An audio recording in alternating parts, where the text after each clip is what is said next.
Over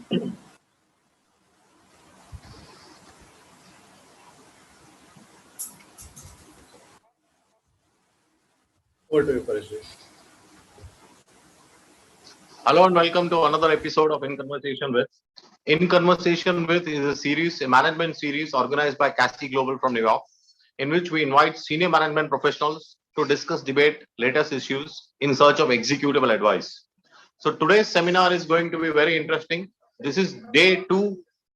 This is day two of cybersecurity and cybercrime. We had a very interesting session yesterday, and I look forward to the session today. Thank you all of us for joining us. Thank you, the panelists. Thank you very much. My name is Paresh, and I'm a member of the board of directors at CASI in New York. CASI is the world's largest platform for sustainability. We are present now in 52 countries. We promote the knowledge and the cause of sustainability and CSR. We also run the world's largest volunteering platform with a reach of over 3 million volunteers. Thank you for joining us. Now, before we go into the first speaker of the day, I have a question. Anyone can feel free to answer it. I would appreciate if you give me a short answer, 30, 40 second, 1 minute answer, so that we can go on to the speakers. Now, my question is, cybersecurity is something which is not related only to one department. It is not a product or an operational business where one division or one department can handle it. Cybersecurity is something where every employee or every counter or every moment of truth is involved in. Then why are so many organizations not involving every employee in the overall angle of cybersecurity?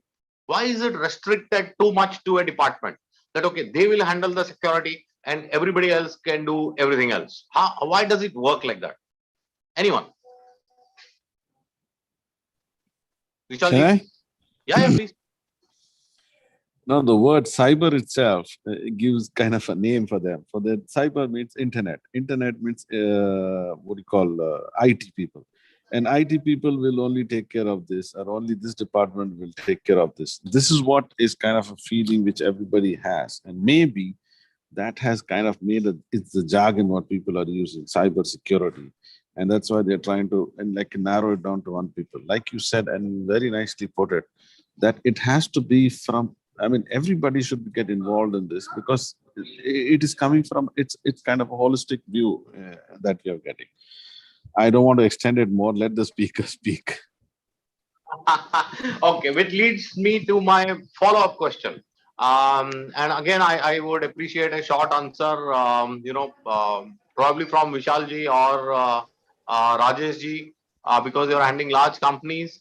The question is, what happens is when we are working in the product department or the sales department, or I'm a part of the board, I'm personally a member of the board or an advisor to the board to so many companies. We are dealing with known variables. We know who the competition is. We know what the distribution strategy is. We know what is the worst thing that can happen to us. We know the best thing that can happen to us. So most of the variables are known, and the board, typically I or any member of the board, plays with those variables, and then we come out with the best solution possible for all the stakeholders. But a cyber guy, the head of cyber security, is dealing with the unknown. You have no idea whether it is going to be a ransomware, a malware, a bot, which part of the company, a third-party product, a fourth-party vendor. You have no idea. So you are really dealing with unknown. So how do you start your day? How do you start your year? Well, what do you plan on? Or is it just reactive? Because if you're handling large companies like you guys do, you cannot really be reactive. So you have to be proactive. So how do you start your planning or your day or your year? How does it happen? Yeah, so that's a good question, Paresh. In terms of there's always unknowns. There are always backdoors that exist in an organization. So you have to take an approach which is basically both proactive as well as reactive. So you basically have to look at what we call as the lead indicators as well as the lag indicators. A ransomware or a malware is a lag indicator, right? It's an outcome of something which should have been plugged and which has not happened, whether it is an unpatched system, whether it is an unknown vulnerability, or whether it's an unknown cyber actor that is lurking in the system. So those are all will come after these systems have been exploited. So it's a lag indicator. It doesn't help you much. Yeah, it will tell you that you've been attacked or you've been compromised, but it doesn't tell you much. So what is more important is in terms of the lead indicators that you need to look at, and those lead indicators come on three dimensions. One is in terms of the technology, the second one is in terms of process, and the third one is in terms of people. So, in terms of people, how aware are they? How alert are they? Are they aware of all the phishing attacks that are going on? So, you conduct, the mock drills on them, or you conduct red teaming kind of an exercises where the organization infrastructure is deliberately attacked with the mindset of an attacker, not with the mindset of a penetration tester. The mindset of a penetration tester and the mindset of a cyber attacker is completely different. So these are some of the things that you would do on a proactive basis. The second one is from a process and a technology perspective, you need to carry out assessments that tell you what is the cyber security posture within a company, assessments that will tell you whether there are any deprecable assets that are there out in the wild.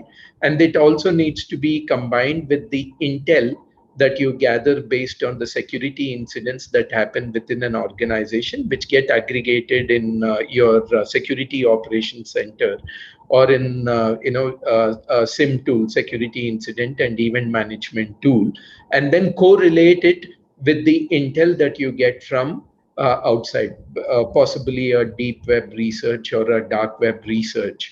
And also look at, most of people tend to look at indicators of compromise. Indicators of compromise come at a later stage, but what you need to look at is an indicator of attack, because an indicator of attack will tell you whether the attack has happened. It will also help you to proactively plug if the attack has happened, and then limit the damage. So it's a question of both proactive as well as reactive, but most important is on the three important aspects, which is people, process, and technology. And there are multiple tools and approaches to do that, whether you do it in defense in depth kind of an architecture, or whether you evolve your systems as per the NIST guidelines or whatever it is. There are multiple frameworks that are available. In essence, this is what you need to do. Okay. Thank you very much for the answer. Let's start with the first presentation of the day. Advocate Rajas Pingle, Net Logic. Rajas Saab, you have a presentation for us? Yes, I do. Oh, so before we begin on your presentation, I have a question for you, Rajas. Yes, please. I was reading the World Economic Forum research, and it stated that less than 0.05% of cyber criminals are ever caught. And then I was talking to a few of my friends on the dark deep net, and they showed me some software which is drag and tag. So you don't need to be really an engineer or an IT guy. RAAS as a service, so ransomware as a service is now the latest. So if it is, only 0.05, less than 1% of criminals are ever being caught. And if drag and tag is possible, easily available, if I could find it in 24 hours, then it is easily available. Does it not make a very lucrative career? Absolutely, yes. I mean, my presentation is on the same topic, that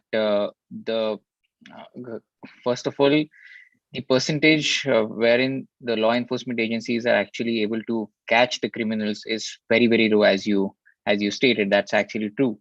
And the second thing is, you would understand from that the conviction rate is even lesser.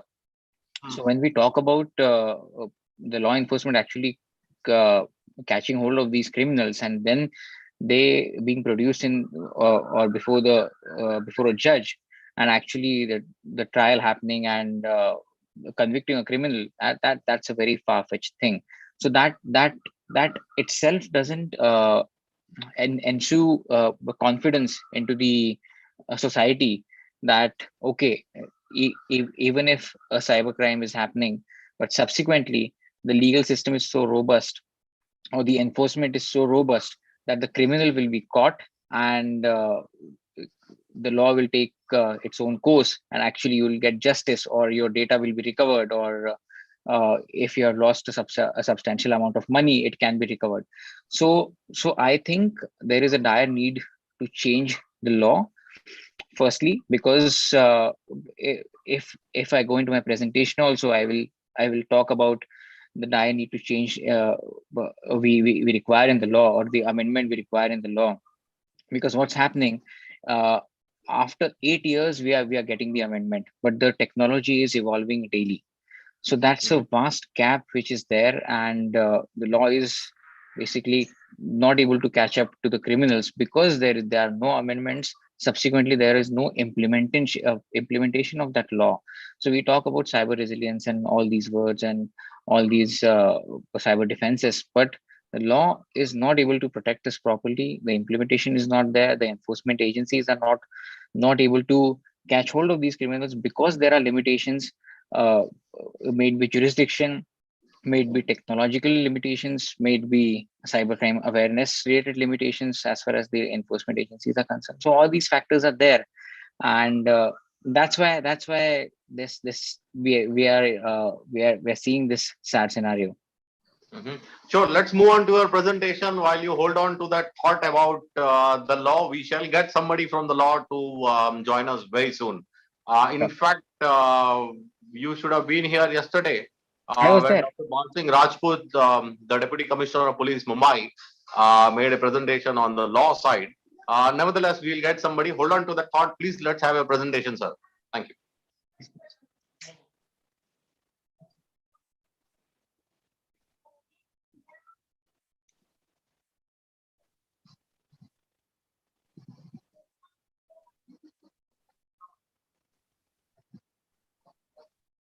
So I'll start with this. There are obviously good dire need of cyber codes.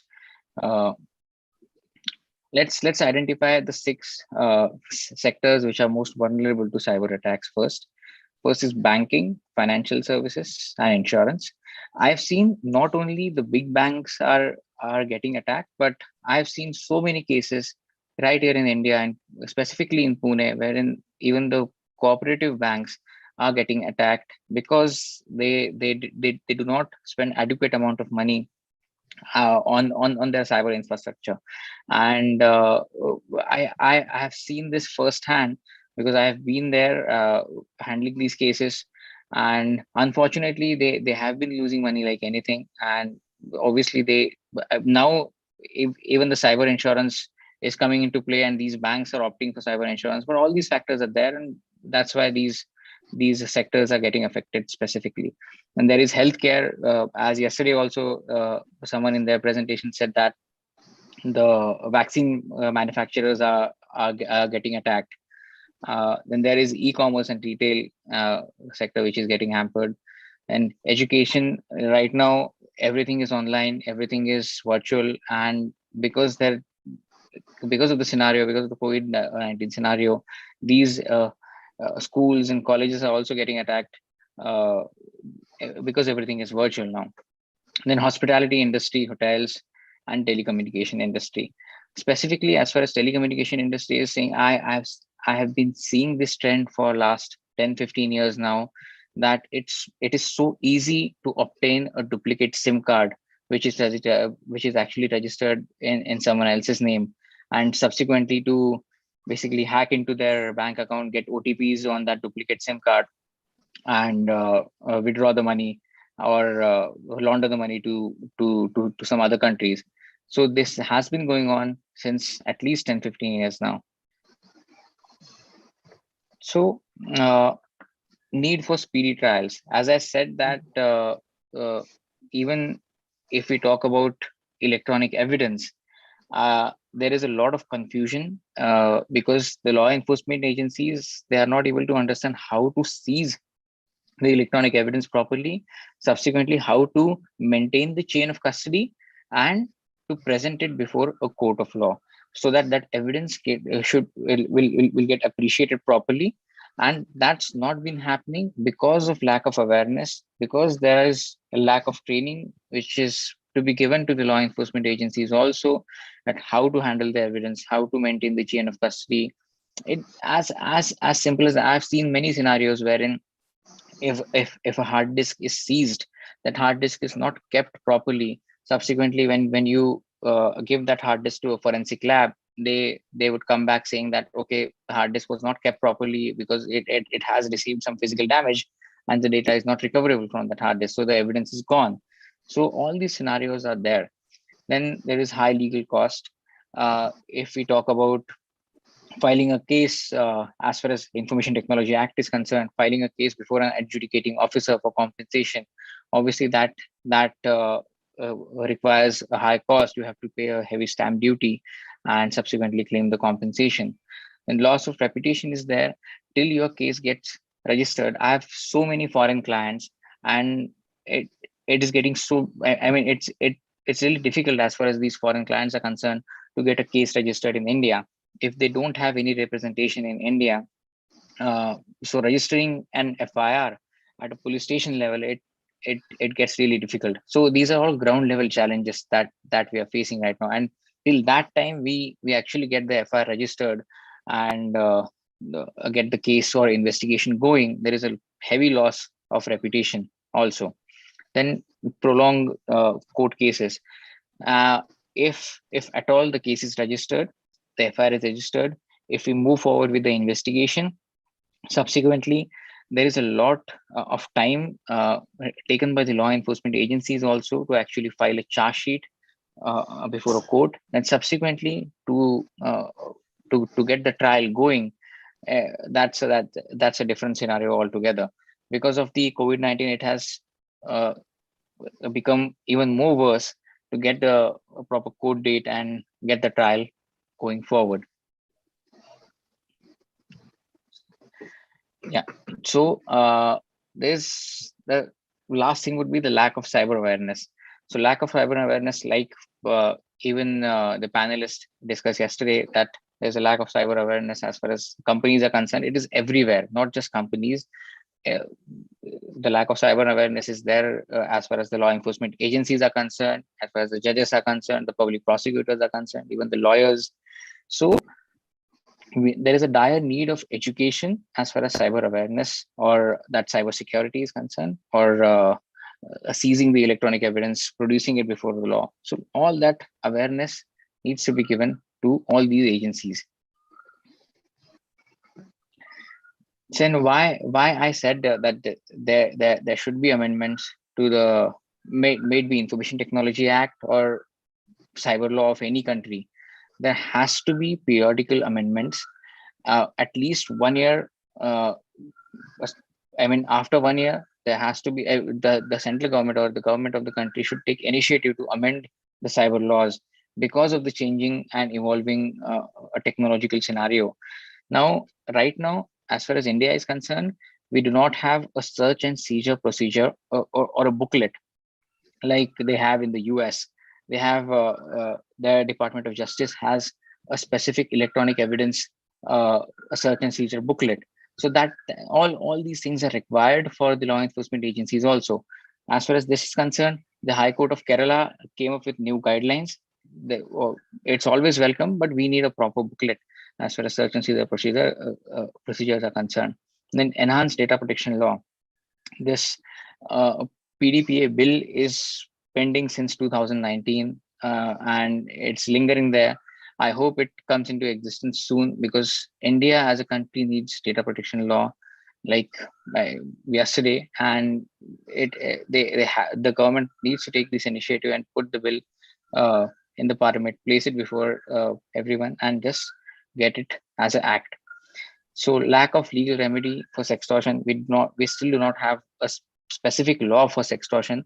As far as Jammu and Kashmir as a state is concerned, they have a specific law regarding sextortion, but as on a federal level, we do not have any provision which covers sextortion. And I've seen so many cases, so many college kids are getting affected because of sextortion. In cyberbullying, we do not have a specific law regarding cyberbullying or specific provision regarding cyberbullying as yet.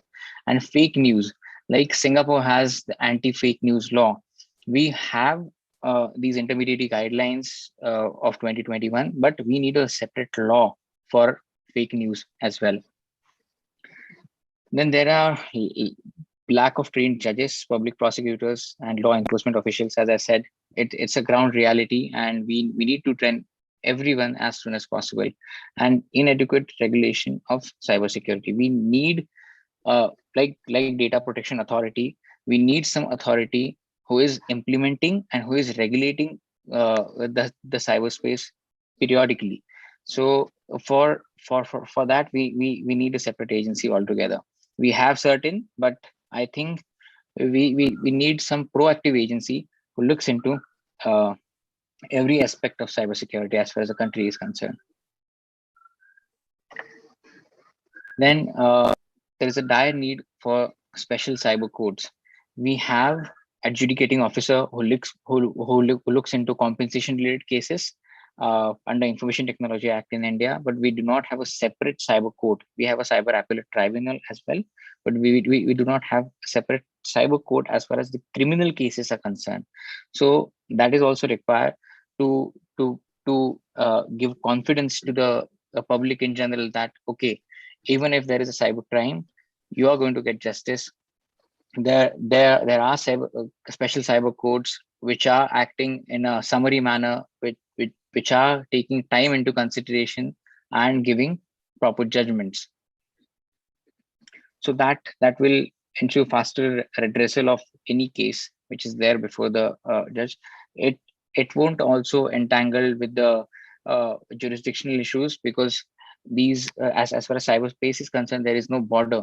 So even if a cyber crime which is happening from another country, so if we have a mutual legal assistance treaty with that specific country or as many countries as possible, so that evidence exchange and getting the criminals here to India, that will also be taken care of. So I think I'll stop here, and I think in the near future, we get the proper data protection law in place, we get special cyber codes, we get this search and seizure cleared booklet, which is followed by all these law enforcement agencies all over India. I hope the situation improves in the future. Thank you. Thank you, Rajasji, for the presentation. I'm sure our guests have questions. But in essence of time, let's move on to Vishalji and then come back for the question answer round. Sure. Vishalji, do you have a presentation for us, sir? Sure, yeah, let me just share that. And while sharing, let me thank you, Pareshji and Mitishji. I think this is an excellent session. And since yesterday I have attended the sessions. I think it was a great discussion by everyone and great information. So thank you very much for providing this opportunity. Well, it's an absolute pleasure. And at this point, I would like to introduce a few people. Patrick is from China. He does a lot of work on sustainability, and he is a strong supporter of CASI. Usha ji is a very strong finance professional, very senior, batch of 1979. I am Ahmedabad. She will also have questions for the panelists. And then we have we'll have Hayden again.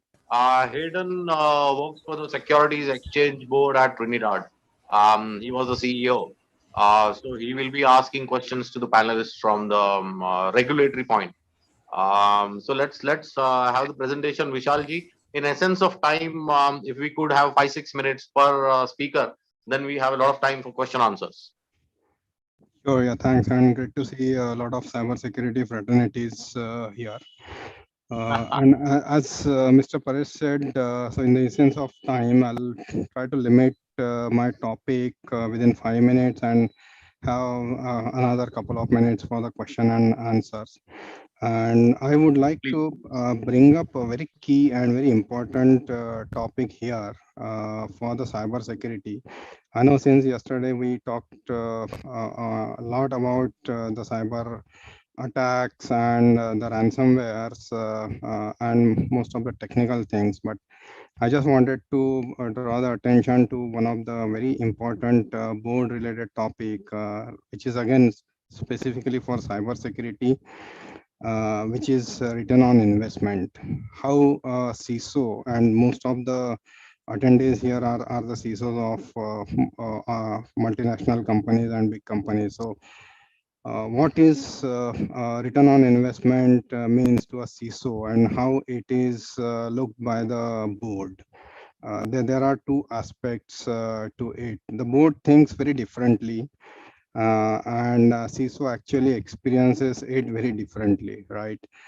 For board, wherein most of the board members are typically look into the finance. For them, it's a very easy calculation that if they are giving 100 rupees or say $100 to CISO, at the end of the day, what is the profitability the CISO is bringing on the table? And that's the challenge what the CISOs will have, because any CISO working on the cyber security, he cannot show the profitability in terms of dollars. So is it really a return of investment, or in cyber security, shall we say return on security investment? And this has been termed by a very senior security guru, Bruce Schinner. So he said in cybersecurity, we should not say return on investment. It should be always a return on security investment, because no CISO can show that, okay, you have invested $100, so here is $125, and with $25 profitability in the cybersecurity.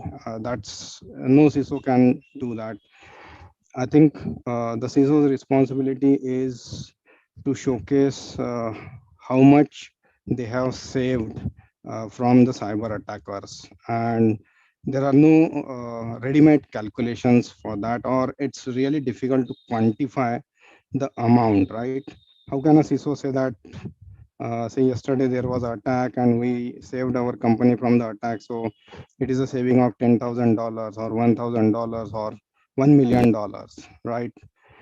Nobody can say that, and board understands the same thing. So how CISO can justify the cybersecurity return on investment?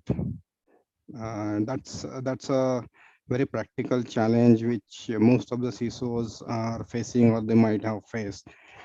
I myself have faced this particular challenge while talking to the board. So what are the key do's and don'ts, or what are the best guidelines or best practices to deal with that? How the board would understand the language of security or the language of CISO, right? So the key points to consider either by CISO and by board also. The first very first point is, of course, a CISO needs to talk in the language of board. So he needs to make the board understand that it is not about profitability and it is not about dollar. It is about safeguarding the critical information, and it is difficult to quantify because even a small attack can have a bigger impact by means of a reputation loss, right? Forget about the financial loss. One bad news in the market and with the reputation loss, all your business would go away, and we can see lot many examples. One small incident like say Equifax, which happened in 2017, and the company lost almost $144 million. And how a CISO can justify that, right? So CISO needs to make the board understand the specifics of return on security investment.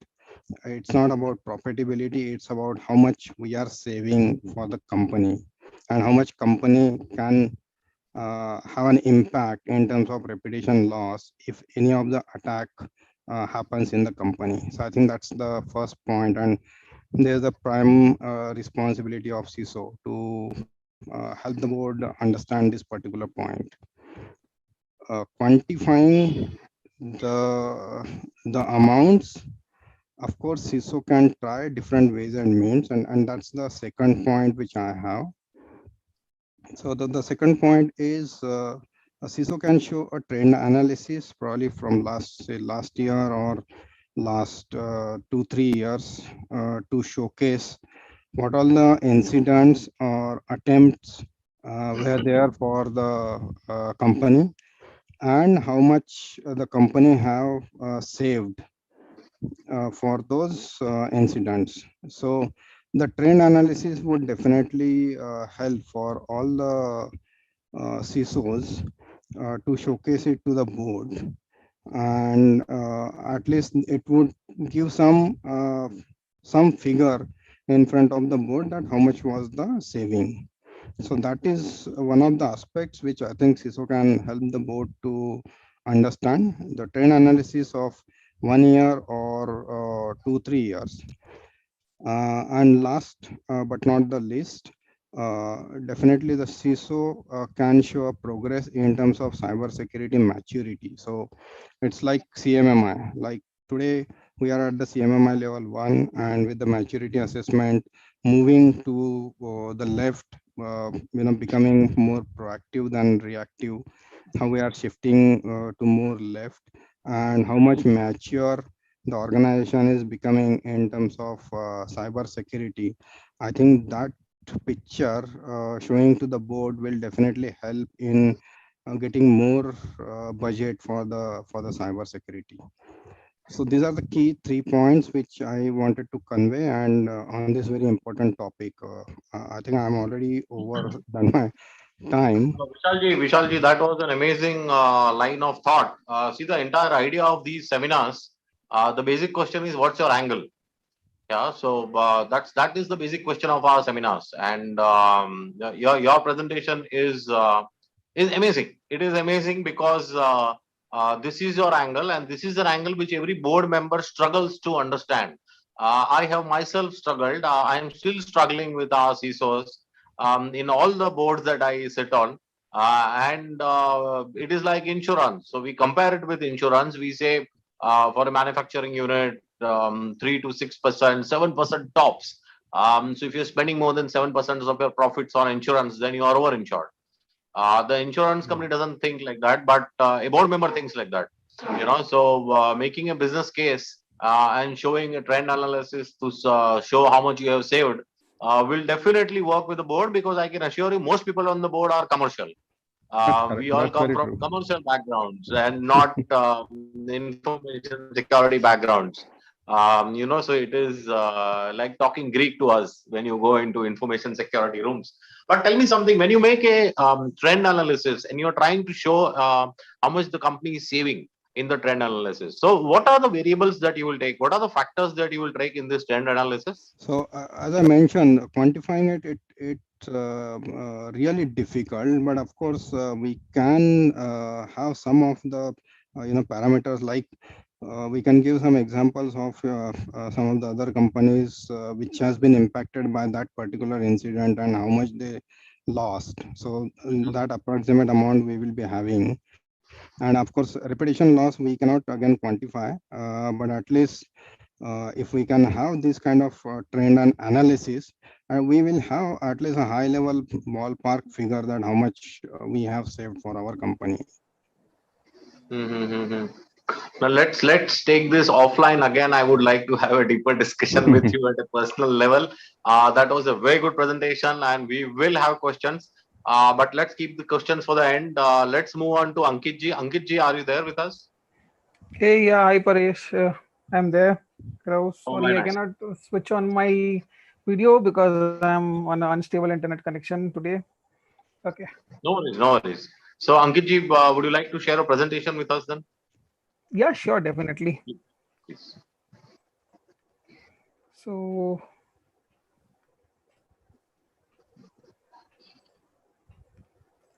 just let me know once my screen is visible.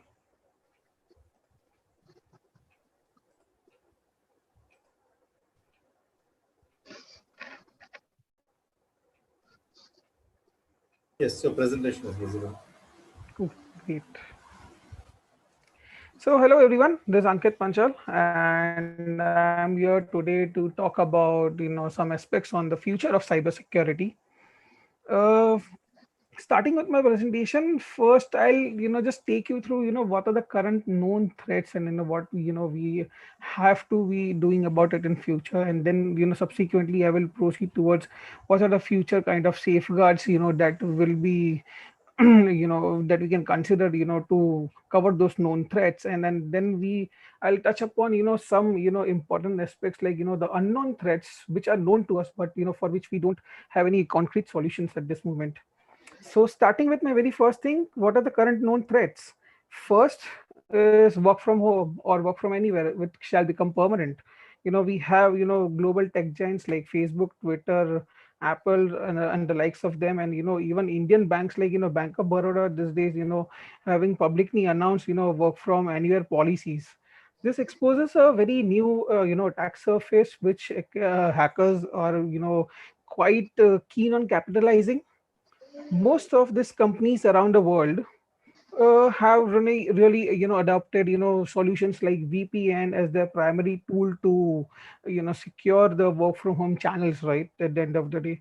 But again, this VPN channels are or the technology is based on certain assumptions. Most of this applications, the as a basic first assumption is like the application should lie within your data center boundary, or your organization boundary. But many of this important enterprise applications, like these days you have cloud applications like O365, Microsoft 365, where you have your email gateways, then you have your Salesforce solutions, then you have your even the Zoom meetings and the collaborative tools like WebEx and stuff like that. Again, they are hosted on the cloud, right, at the end of the day. Next is again the second assumption would be that most of the user devices hitting the network are enterprise owned. So that is again something which is a outcome of the sudden outburst of the work from home situation, which was led due to the pandemic. So again that poses a great risk to the organization. And again, the third assumption is enterprises can maintain a static perimeter. But perimeter again, is diminishing these days. Right? Initially our think was that we used to deploy security solutions keeping in mind the perimeter security. But these days perimeters are really diminishing with the advent of clouds and work from home scenarios. And this is essentially making your VPNs, basically your primary tool, to you enter your organization as a gateway to all these environments, basically. And again, our traditional thinking of security professionals or IT professionals across industry was that VPN was for special cases, right?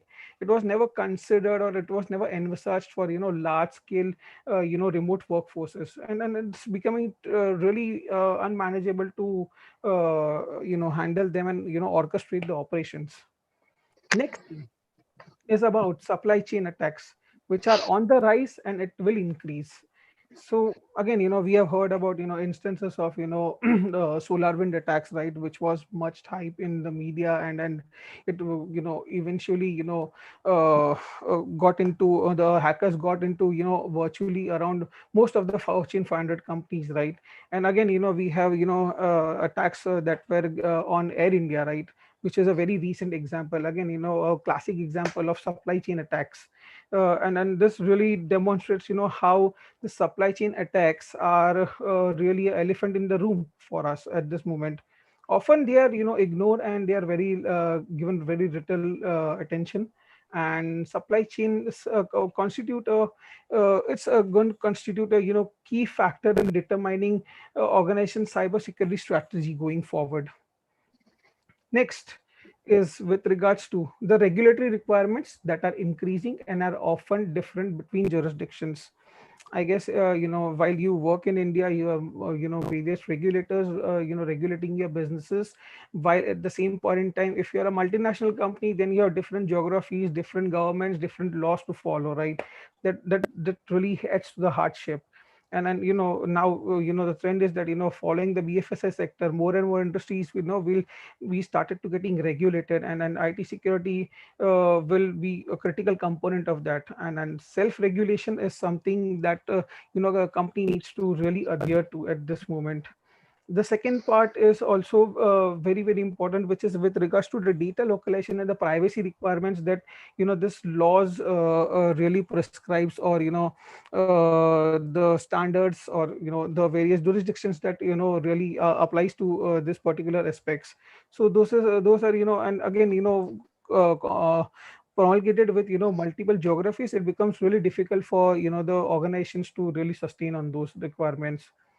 Next part, again, skill gaps and shortfall of security professionals. We have been talking about this a lot everywhere in any forum that I go. This is one of the major topics that is being covered. But again, the cyber security work gap has really increased from last year, considering the pandemic situation, the work from home scenarios, and the increase in cyber attacks, which has really led to increase in hiring of security professionals. And again, the adoption of next gen technologies, right?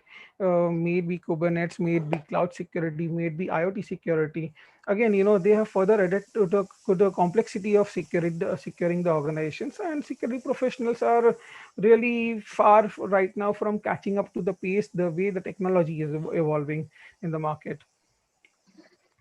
Last thing, again, underinvestment and lack of focus towards security. Now everybody will say, yeah, no, this is a very, this is not something that is new to us, right? This is a very old thing.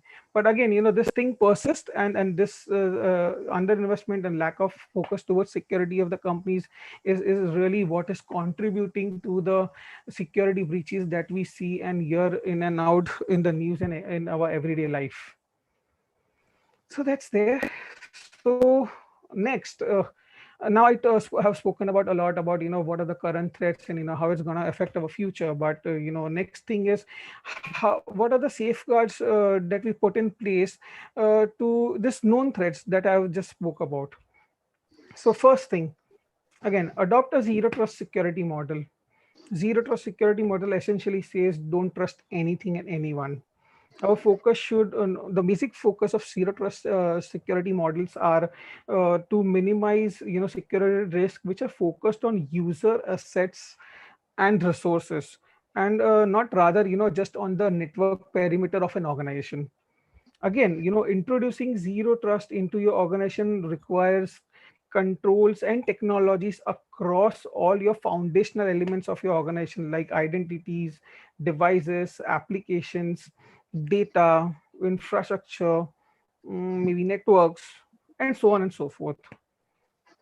Again, the next part is be future ready with security by design. That's very, very important. Security by design will help eliminate more of the weakest links and offer a viable solution to the ever growing digital ecosystem. And it may consist of your digital ecosystem may consist of multi vendor products, like you use Microsoft, you use Cisco, you use so on and so forth, multi vendor products. And basically these products have lack of interoperability. Again, it is from fueled by IoT devices and widespread adoption of cloud services or cloud solutions, which again adds to the complexity. So security by design and the simplification of the IT infrastructure, right, should be the core focus at this point in time. Next thing, again, automate your security operations. So again, given the combination of talent shortages and as well as increasing the complexity and costly security solutions at the end of the day, automation and simplification are really a part of the security operations that runs in an organization. Again, automation can be helped by AI and ML, and cloud service providers make significant contributions towards standardizing those particular tasks. So the biggest example of such security automations would be, and a success story would be SOAR, the security operational and orchestration and automation and response solution. And we have also upcoming technologies like extended detection and response, again contributing towards automation of the security operations. Next, again, automation, adopt a a cyber resilient architecture. Again, cyber resilience is it's a buzzword, and everybody is talking about in a in every forum and in every channel, right? But why there is some increased focus? Because cyber resiliency is broad. It includes everything from prevention to detection, response, and recovery.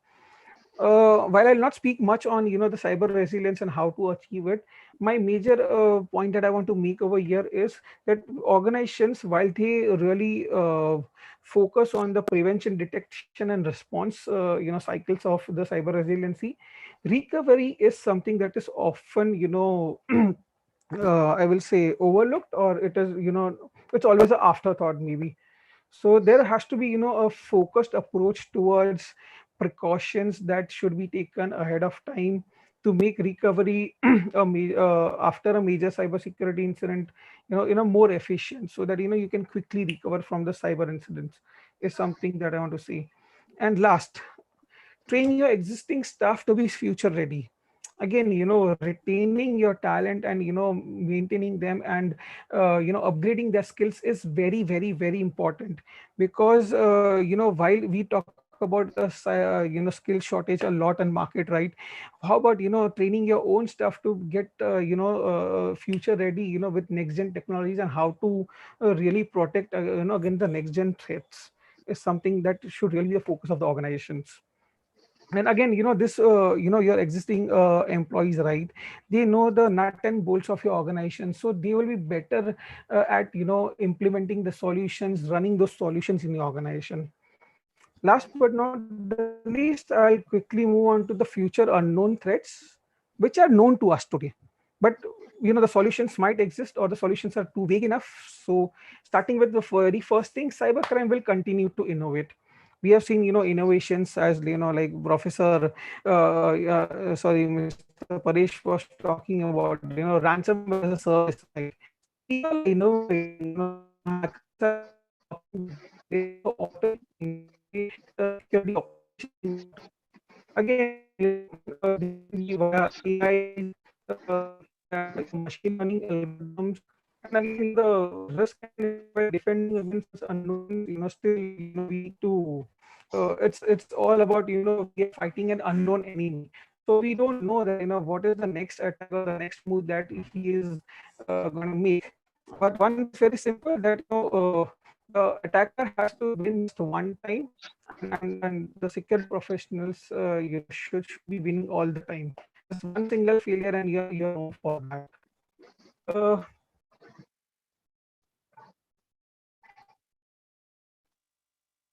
I think we lost him.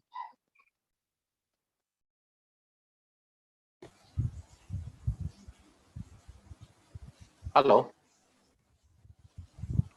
am I audible? No, no. Ankit ji, you're not audible now. Okay. Is it better now? Hello? Hello, hello.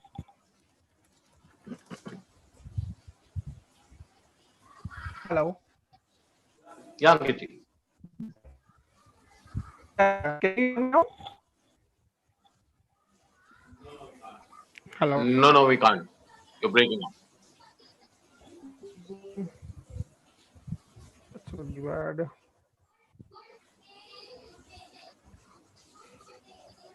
Should be better now? Hello? Yes, it is. Yeah, better. Yeah, okay, thank you. So I will talk about your quantum computing, right? So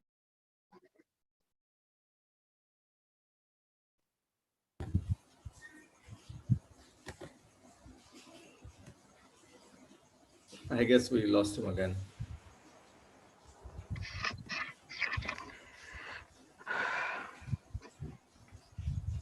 sorry for that. I'm having a hard time connecting back. No worries, please tell us. Okay, fair. So again, let me share my screen just quickly, 2 minutes now. Again, quantum computing and the threats to cybersecurity. Again, quantum computing.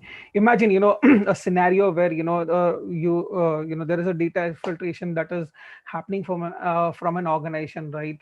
And but you say that your data is secured because even if the hacker takes that data, takes the data, and but it is encrypted, right? And it is encrypted with the strongest technology. But a hacker chooses to keep that data just because he's waiting for a technology which can really break your encryption. Quantum computing is one answer to that, which can really process the data or the algorithms that they need to break, which the normal computers can take about 70 to 80 years. It can just break it within a matter of days. So that really is the core focus right now, and hackers are really waiting for those technologies to come in, and in 5-10 years we can really see this technology booming up. And the way the research is going on in quantum computing, I don't see that in near future we can definitely see such technologies booming up again. There are technologies which are really being considered to protect against that, like quantum key management and stuff like that. But again, it is at a very nascent state at this moment. Again, the next thing is inherent risk of the next gen technologies. While we adopt a lot of next gen technologies, right, but are this next gen technologies secure enough, and are the security teams of the organizations really trained enough to handle those risks that are emanating from that next gen technologies, is something that is very important. Next is the risk of ubiquitous connectivity. Again, we are living in a world where we have all our smartphones, our smart watches, our cars, our smart TVs, everything interconnected at the moment. And all this device collect and emit a massive amount of data. And this data travels over WAN, over data centers, over class, over clouds, your PaaS or IaaS, and it's just the beginning, right, at the end of the day. And so again, we need a solution which is AI ML driven, and which can optimize and provide adaptive security policies 24/7. The last thing that I would like to really touch on is the threats to the IoT security. Again, very important, and really related to the previous risk, which is again from increasing your safety on roads while you're driving your car, to your appliances that are being managed by IoT devices at your home, right? It is fundamentally improving the way we manufacture and consume products at the end of the day. And digital security risk is always present at every step of IoT journey at this moment. And there are diverse data types and computing powers among IoT devices. And this just literally means that there is no one size that fits each of the solutions that we need to implement at this moment. So I guess that's it from my end. Thank you for the invitation, Ravi. And I would like to just conclude on one thing that uh, it's always responsibility at everyone in the organization, but to build a better future and a cyber safe environment, we need to have much more awareness trainings among the general masses, and even in organization employees per se. So thank you very much.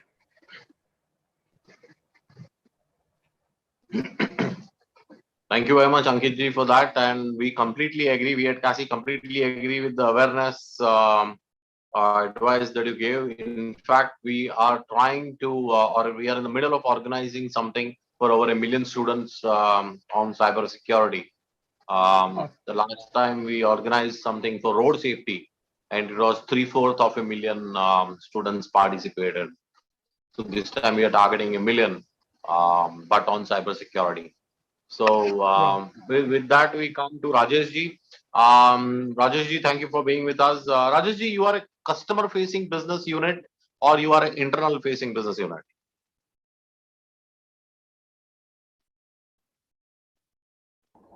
Yeah, sorry, I was trying to unmute.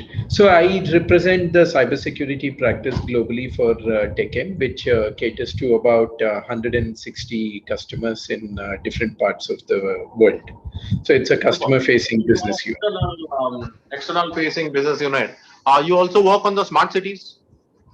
Yeah, we work on smart city projects as well, Pareshji. So my question to you is, all this noise about smart cities all over the internet, every country is trying to create smart cities, by using IoT. and end of the day, they go with L1. The L1 IoT loose ends. It is all very scary.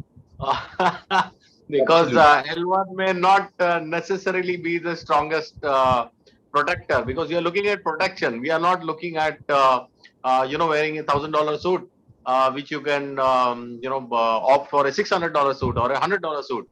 You're looking at protection. So one crack and the city will fall.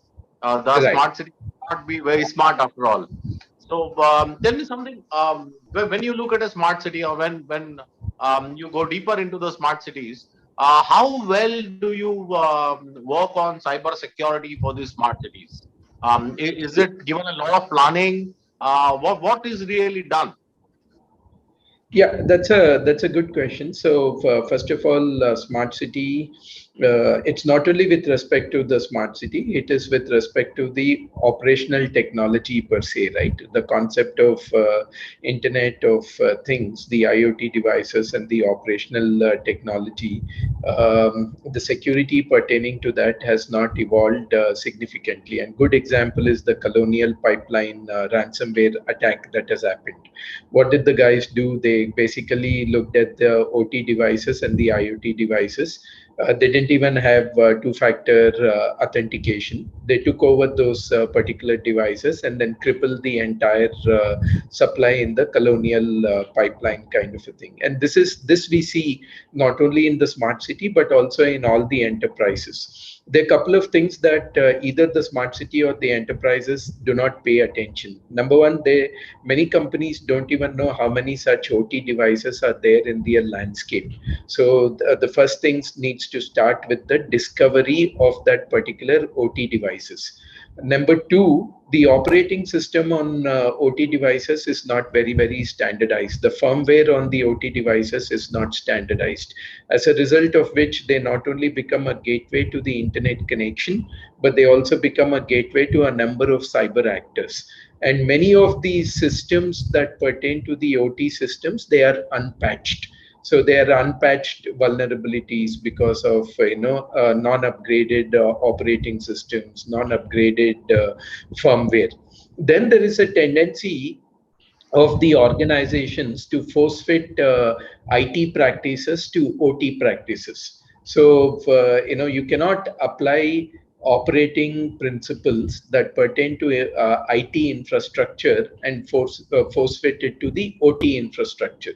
There has to be a clear-cut segmentation between IT as well as OT. That segmentation has not been achieved by a number of people. That's why, if you look at the good analysts in the marketplace, they always talk about micro segmentation between the IT infrastructure and the OT infrastructure. The first is the discovery of the OT devices.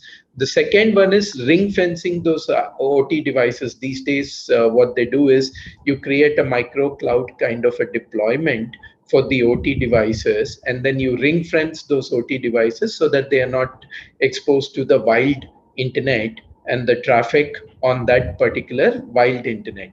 And the third, which not many companies do, is there are many incidents that occur on the OT devices, and those incidents go unnoticed. There is no ingestion of the logs pertaining to the incidents that are arising on the OT devices. Many companies don't even ingest that into their central tool, which is the security incident and event management tool, what we call as the SIM tool. And that ingestion also doesn't happen. So you need to look at that particular ingestion. And and as I said before, you cannot force fit IT tool for a OT tool. If you take a good provider, for example, Tenable in the marketplace, they have something called as Tenable IT, but this is good only for the IT infrastructure, doesn't cover the OT aspect of it. So they've come up with something called as Tenable OT, and now they've come up with an overarching tool called Tenable IO. So these are some of the things which are there in the landscape. Even in a far developed country like US, it has demonstrated to the world that with respect to the mission critical OT devices, with respect to the mission critical SCADA systems or the ICS systems as they are called, there's a lot of opportunity for improvement. So it is not just confined to the smart city. And as you rightly said, yes, smart city projects, the bids are given out based on L1, especially in the price sensitive markets like India and others, where to meet the L1 bid requirements, people will cut the corners. And there are many IoT devices that come from the markets where they are produced in a mass scale in Taiwan, in China, or wherever it is, and the operating system and the standards are not that very well developed. So while it may look like you may gain a lot of productivity by deploying an OT device, and if you don't put a very good supervision on the OT device, it may look like a productivity, but it becomes an interesting, alluring gateway for the cyber actors to get into your system and then damage the system or ask for the ransomware. We all know that Colonial Pipeline eventually paid about several $1 million to basically get to decrypt their systems. But the Colonial Pipeline CEO himself has said it will take about 7 to 8 months for them to remediate all the systems. So they have paid the money, but they do not know what kind of trails these guys have left behind. The dark side guys have left behind, right? And if you look at the communication of dark side to the Colonial guys, and I put it on LinkedIn also recently, they had the audacity to tell the CEO that they take their business very, very seriously, and then if they pay the money, they will write in blood that they will decrypt all the systems, and if they don't decrypt the systems, it will impact their reputation.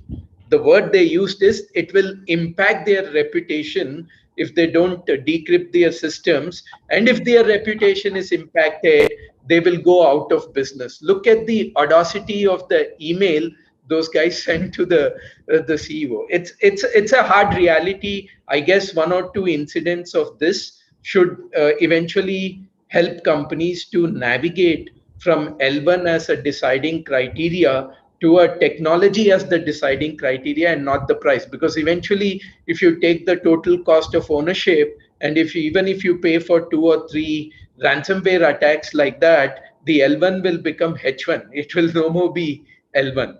So those are my Correct. views. Absolutely, absolutely. That was that was a very nice view. So what we are saying that the smart cities may not be very smart after all. Absolutely. The deciding factor depends on multiple variables, and time will tell. Yeah, Time will exactly. They should take a total cost of ownership as an approach rather than as L1. It requires a lot of mindset change. And if L1, then people will cut the corners, right? correct. No, so thank you for that. Do you have any other angle on cybercrime? Would you like to share your thoughts with us? Yeah, cybercrime in terms of the cybercrime is not going to go away. If you look at the numbers, cybercrime has been classified as the third most lucrative crime in the world. If you look at the cost of GDP, the first one comes from human trafficking, the second one comes from narcotic trafficking, and the third one comes from cybercrime. It is just about a shade below narcotics. And with all the global lockdowns, I'm sure many of the narcotic traders would have upskilled themselves by going to dark web and then learning about cybercrime, right? And as you rightly said before, the many tools that are currently available today, most of the cybercrime, the cyber criminals are moving to cloud. They're also become very, very technologically savvy, so that when they move to cloud, they go undetected. Cloud providers like DigitalOcean have become famous service providers for cyber attackers, and then they get everything in the dark web, ransomware as a service. And there is also a cartel in the dark web where all the cyber actors share their knowledge and experience. So I have invented a malware, then I give it to another cyber actor. He does a small R&D and then generates a different kind of a malware, and then it kind of becomes a tool to attack. But beyond this, almost I mean, the other important factor that one need to be very, very worried about is the advanced persistent threat groups. the APT groups.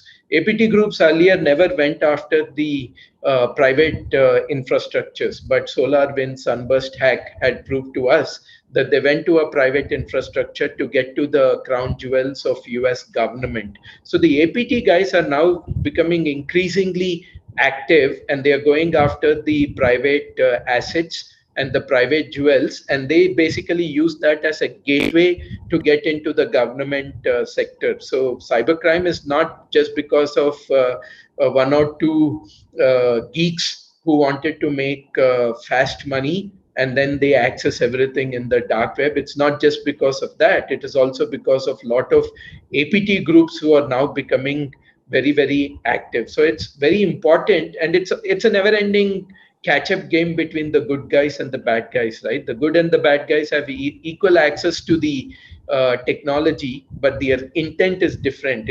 I keep telling a lot of my team members and customers, like how we do the webinar. I'm sure somewhere in the dark web they must be doing a webinar, similar kind of a webinar, trying to exchange knowledge and then see how they can stay ahead of the game compared to the cyber protectors, right? That's why the FireEye, the guys who will do a ethical hacking, their tools were stolen by the APT guys who did that particular attack on SolarWinds. So it's always a catch-up game.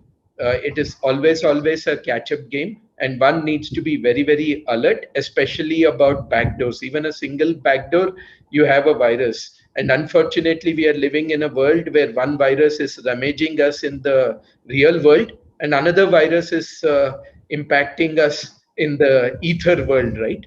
And that's the Correct. hard reality. No, correct. Absolutely. I agree with that. Thank you very much, Rajesh ji, for your thoughts. A lot of people resonate with what you say. We have 2-3 minutes for a question answer session. If the audience has a question, this is the time. The speakers may also ask questions to each other if you wish to. So we have time for 2-3 questions. Edward, Vinay, you have a question? Patrick?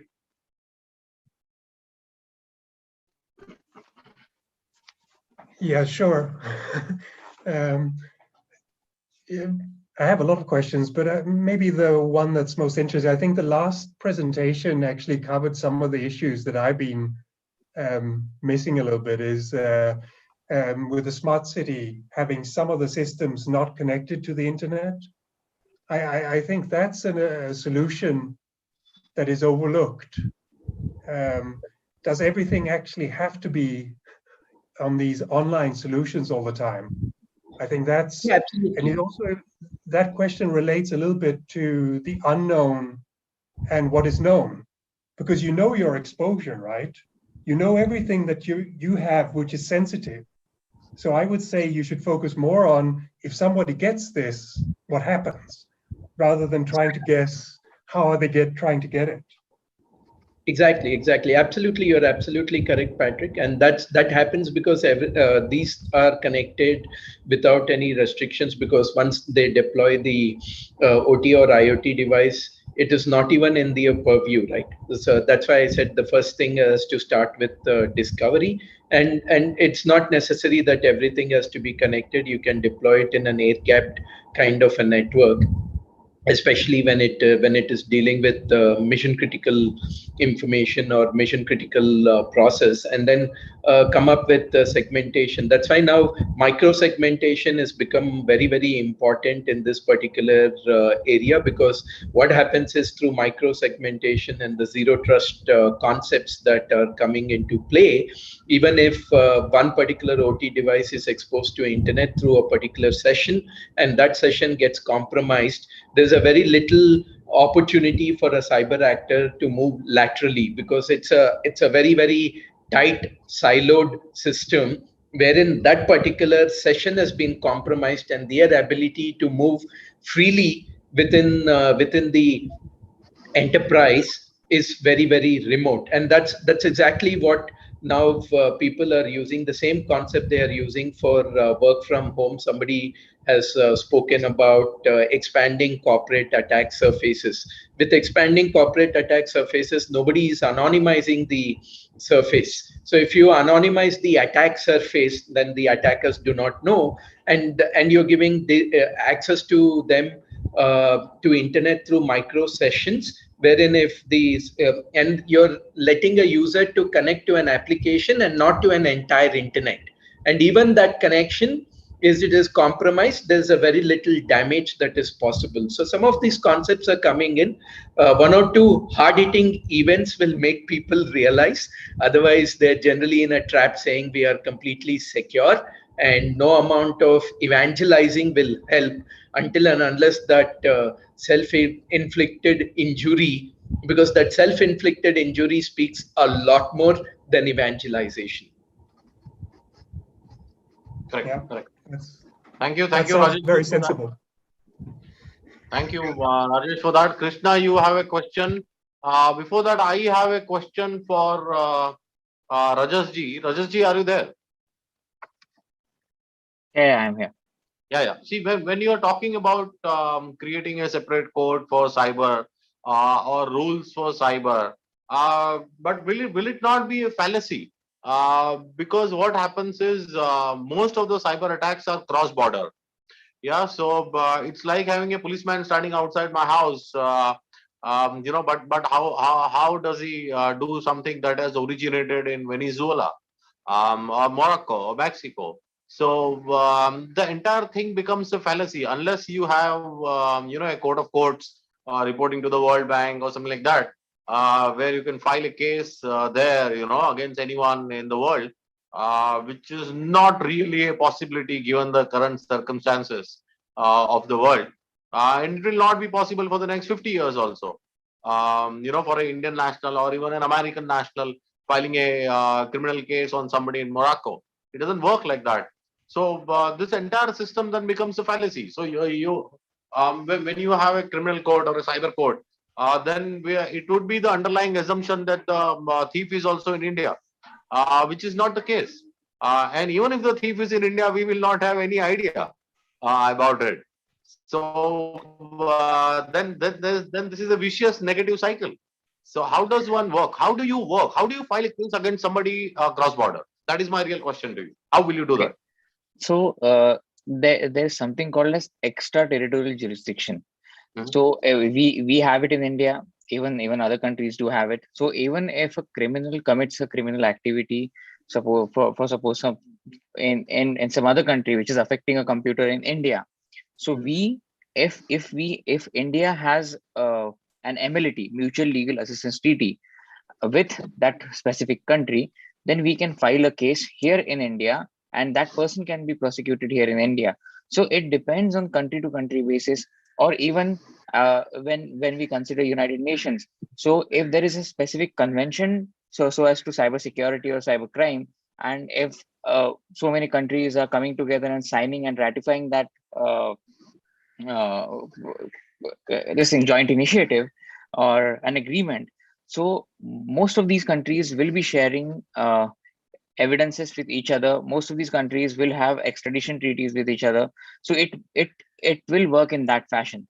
So as far as a person filing, if a US citizen wants to file a case here in India, he can file, and that case can be registered. I have a example with me when my US client uh, came to India, and he has registered an FIR here for cyber crime. So that has happened, and the investigation is going on. So it will happen if the countries are working together closely, if they have amenities with each other, and if they share information with each other. Thank you for that. Thank you for that. Krishna, you have a question? Yes, sir. Please. My question is to all the speakers, like generally anybody can answer it. Like today, what is exact meaning of privacy in the cyber era compared to the previous era, wherein we had some percentage of privacy among all the individuals?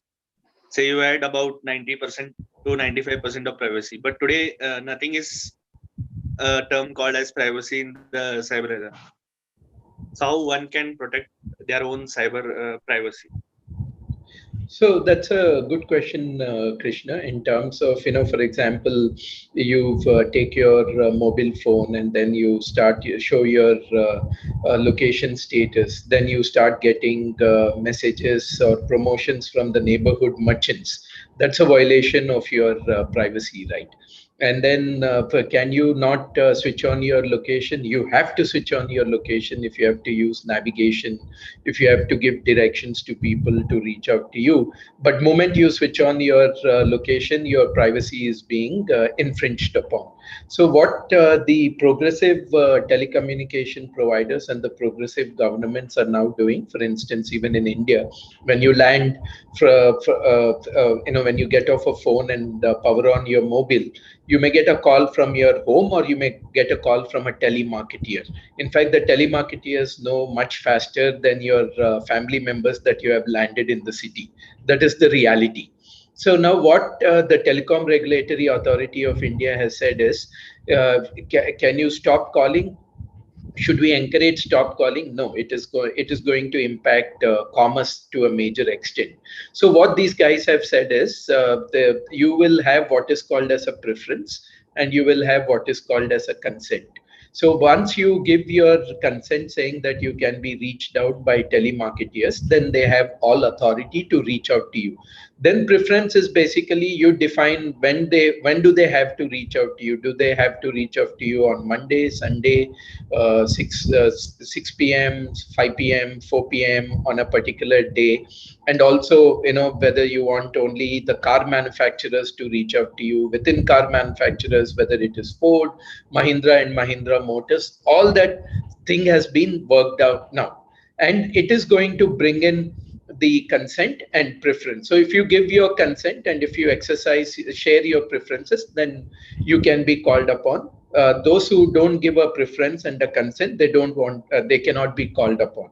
At least the technology is evolving to that particular extent, and that cannot be enforced just because you expect everybody to be a good citizen and follow it. There has to be a regulation behind it, and those regulations are coming into picture. And I can say, for example, if you look at a deep packet inspection of the telecom traffic, um, I can tell by looking at the deep packet inspection whether this guy is an OTT consumer. If so, where is the person consuming that bandwidth, whether it is on Netflix or whether it is on Amazon? While he or she is watching Amazon movie, are they doing Swiggy? Are they doing Zomato? All that stuff can be looked at now. Now, what people are saying is, by looking at that particular pattern, the consumption pattern, is it infringement of privacy? No, it is not infringement of privacy as long as you're not correlating it to the personally identifiable information. So they cannot say that, Rajesh at 12 o'clock is watching Netflix and then ordering something on Swiggy and stuff like that. To prevent that, you have what we call as the cryptographic cloak, where the cryptography is being applied. There are service providers, there are analytic firms who are already doing this, and telcos are already leveraging it to ensure that the subscriber information and the subscriber identity is not compromised. They're putting this cryptography cloak on that particular data, so that at least the marketeers can look at saying that, hey, this guy has a correlation. Every time he does a binge watching, he's also ordering food from Zomato, or he's also ordering food from Swiggy. So those kind of correlations are being allowed as long as it is not related to a particular person. So it's always a very, very thin line between privacy and information disclosure. And that can be enforced only when you have associate regulations with punitive actions and fines come into place. Otherwise, it's always a very, very thin line between the both. Does that answer your question, Krishna? Yes, absolutely. And just to add a small thing, what Rajesh said, that when we talk about consent, and when we talk about click-through agreements, so it's a valid agreement under the law. It has legal recognition. So if you give your consent to a specific company to process your information. So that's a valid agreement that's a valid contract between you and that company. So later on, you cannot say that, okay, you did not give any, because normally people don't read all these terms and conditions. They just scroll through and say, I agree. But that But has implications. like if you don't accept it, the app won't get installed, or you're bound that you don't have Yeah, option to deny it. Yeah, so So that that's what. as per See, contract, it should be available for both the parties to have the consent or no. But then absolutely. here yeah, you See, are bound those to give. good practices are yet to evolve. Those good practices have not correct. evolved. What Rajas is referring to is called as an implied consent. It's an implied consent. It's not an express consent. But if you go That's back correct. and complain, you can nullify that implied consent and convert that implied consent into an express consent, saying no, I don't want to receive this information. That But ability is there, but it's a very painful process to do so. no, and it will come into force once we have the Personal Data Protection Act in place. So as of now, we don't have a specific legislation to protect our privacy as such. Correct, Thank you sir. very much for that. That was an excellent answer. Actually, I got to learn a lot from that. At the end of our show, let's have a tribute to Mumbai Police. Dr. Mitesh, can we have the video, please? Possible? Yeah, sure. Yeah. Dr. Bal Singh, the Deputy Commissioner of Police Mumbai, was kind enough to share this video with us and give us the permission to relay it. So this is a 30-second tribute to Mumbai Police and Maharashtra Police, the unsung heroes in this pandemic times. So let's observe a 20-second silence and have a look at this video.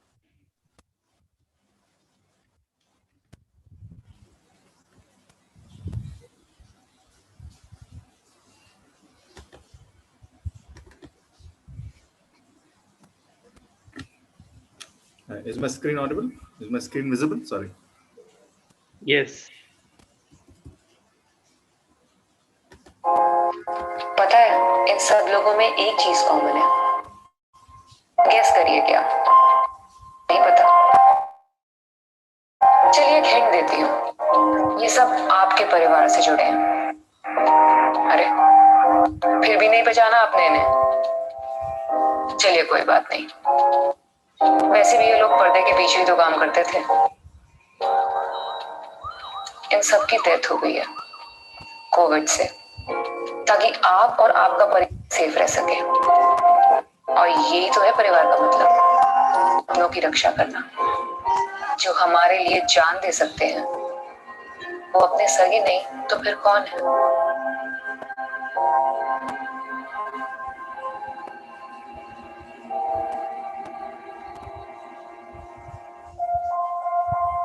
Mumbai police.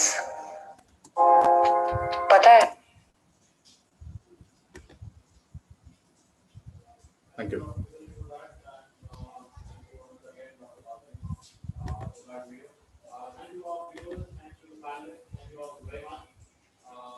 Being with us today. Thank you all being with us